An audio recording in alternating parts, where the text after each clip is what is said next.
Question pour vous, Anis Gaza. En 2016, fin 2016 exactement, le groupe La Poste a lancé un appel d'offres réservé aux entreprises de travail temporaire d'insertion. Pourquoi est-ce que vous avez spécifiquement ciblé cette catégorie, cette famille d'entreprises? Bonjour à tous. C'est déjà début 2016 qu'on a lancé des appels d'offres. Quelques mots par rapport au contexte. En fait, c'est que La Poste a signé en 2014 c'est la charte de l'Alliance dynamique pour développer les achats solidaires et responsables, tout ce qui dépend de l'insertion de l'handicap. À partir de là, il y a eu plusieurs réflexions. L'une de ces réflexions, c'est que l'intérim, ça représente environ 200 millions d'euros à La Poste. Le groupe La Poste, c'est 5 branches, 250 filiales, c'est une grande famille. Sur les 200 millions, il y a 1 million pour l'intérim d'insertion. Donc il y a pas mal d'opportunités pour développer ce secteur. Donc là, on n'a pas lancé un seul appel d'offres, mais 6 appels d'offres dans 6 régions en France pour réaliser les besoins du groupe en matière d'intérim. Pourquoi les ETTI? Les ETTI, c'est des spécialistes de l'intérim dans le domaine de l'insertion. Donc, comme le besoin, c'est de l'intérim, donc on... Vous vous adressez à des professionnels. Voilà, c'est des professionnels de l'intérim. Pourquoi les ETTI? Les ETTI, c'est des structures locales pour répondre à des besoins locaux. Pourquoi les ETTI? C'est un accompagnement, comme on a entendu ce matin, c'est la formation, l'accompagnement, c'est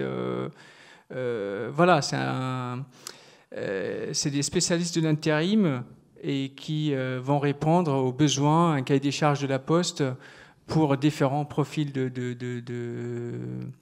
que ce soit facteur, ou on reviendra peut-être par la suite. En général, dans ce genre de marché, on ne retient pas un seul fournisseur, il y en a quelques-uns, mais néanmoins, Pro-Emploi a été retenu, qui est pas si mal noté que ça. Donc, qu'est-ce qui a joué en sa faveur? Que sait-elle faire que d'autres ne sauraient pas?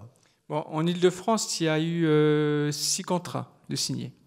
Donc, Pro-Emploi intérim, pourquoi? Parce qu'il a su répondre à un besoin précis, un cahier des charges précis, sans rentrer dans le détail d'une consultation. Il y a eu 3 phases de présélection, de sélection, une soutenance de négociation avec M. Carlier. Pourquoi Pro-Emploi? Parce qu'ils savent faire en matière d'intérim d'insertion, ils savent accompagner les intérimaires, ils savent accompagner les prescripteurs, parce que, comme j'ai entendu tout à l'heure un ancien intérimaire dire que c'était sympa qu'il reçoit un coup de fil pour dire est-ce que ça se passe bien, et bien un directeur d'établissement, pareil, c'est sympa quand il reçoit un coup de fil pour dire est-ce que ça s'est bien passé. Je pense que Pro-Emploi intérim, c'est un accompagnateur pour 12 intérimaires. Ce n'est pas le cas pour un intérim classique ou un accompagnateur pour 50 intérimaires, si je m'en trompe. Répondre, Frédéric Carlier, à ce type d'appel d'offres, ce n'est pas une petite affaire, hein. Il faut être méthodique, il faut analyser très finement le besoin du client et après, il faut apporter la réponse qu'il attend. En l'occurrence, sur cet appel d'offres, quel était le besoin que vous avez identifié et comment est-ce que vous avez répondu? Quelle réponse qui vous a valu d'ailleurs d'être choisi? Comme on le fait pour toute collaboration avec l'entreprise, c'est adapter son offre de service. Et là, il était relativement aisé d'adapter l'offre de service dans le sens où la collaboration est née au départ d'une volonté partagée, une même finalité, l'insertion du public éloigné de l'emploi. Le deuxième point qui a facilité notre collaboration, c'est également le fait de co-construire le projet. On a travaillé ensemble toutes les étapes du projet avec l'objectif permanent en tête de tout mettre en œuvre pour minimiser les risques d'échec au service des intérimaires et de minimiser les risques de turnover au service de l'entreprise. Voilà. Après, c'est la construction du projet d'insertion classique autour du triptyque mise à l'emploi, accompagnement socio-pro et ingénierie de formation. Annie, pardon, je vous ai interrompu. Oui. Je vous écoute. ce que vous n'avez pas fait avec Ariane tout à l'heure. Donc, le projet d'insertion est décliné en 4 étapes en fait. Donc, je vais faire très brièvement le recrutement. Et donc là, on s'appuie sur l'ensemble des partenaires emploi, donc présents aujourd'hui, et que je remercie, Cap Emploi, Pôle Emploi, Mission Locale, AVE et autres structures de l'IAE. Le deuxième point, c'est la mise en place d'ateliers spécifiques selon les besoins identifiés. Donc là, c'est les besoins qui sont identifiés par les conseillères en insertion professionnelle. Alors, par exemple, sur les postes de chargé de clientèle, nous mettons en place des ateliers de prévention et de gestion des conflits. Voilà, donc c'est vraiment adapté au métier. Le troisième point, la formation. Donc là, nous passons directement par Formapost, l'organisme de formation de la Poste, grâce à un outil qui s'appelle le CIPI, donc le contrat d'insertion professionnelle intérimaire, qui pareil, est flexible et souple. Je vois faire la grimace, je vais aller très vite. Le dernier... Non, c'est pas une grimace. Je salue votre capacité à décoder tous les acronymes que vous employez. Je n'en aurais pas été capable. Et donc, je salue cette... capacité remarquable. Avec plaisir. Et la dernière étape, la délégation donc directement pour les établissements. Je rajoute juste un petit point qui est très très important, qu'on n'a pas évoqué, c'est le tarif. Donc la qualité, oui, l'accompagnement, oui, la formation, oui, mais des tarifs négociés et voilà, des tarifs attractifs, parce qu'il faut savoir, au groupe La Poste, les budgets sont décentralisés. Donc chaque directeur d'établissement il gère son budget tout seul.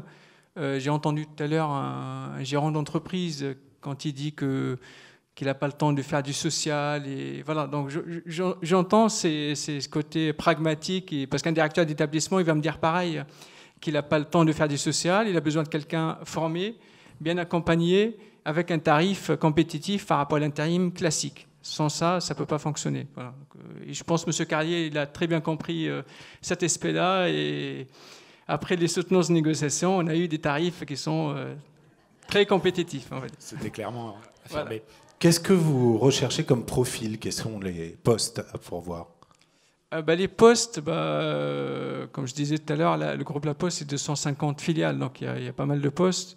On a ciblé, même pour le cahier des charges, 5 postes clés. C'était un poste de facteur, agent courrier, agent de tri, agent de production, chargé de clientèle. Après, il y a une multitude de profils. Ce qui est intéressant aussi, c'est que les contrats qui ont été signés, c'était dans un cadre, en fait, une démarche gagnant-gagnant, parce que gagnant pour nous, La Poste, d'avoir des prestataires de qualité, de pouvoir répondre à des marchés closés, dit closés entre guillemets, donc c'est un nouveau chiffre d'affaires pour La Poste, et gagnant aussi pour les ETTI ou pro-emploi intérim, parce que c'est des contrats sur 5 ans, donc ça laisse le temps d'avoir du chiffre d'affaires et d'avoir aussi pas mal de profils différents du domaine du bâtiment qu'ils ont l'habitude de traiter. Un dernier mot, une dernière question en vérité. La Poste, c'est un groupe prestigieux, une très grande entreprise. Est-ce que pour vous, il y a là un enjeu, un relais de croissance potentiellement? Est-ce que ça peut compter pour l'avenir et le développement de Pro-emploi? Les enjeux sont nombreux en fait.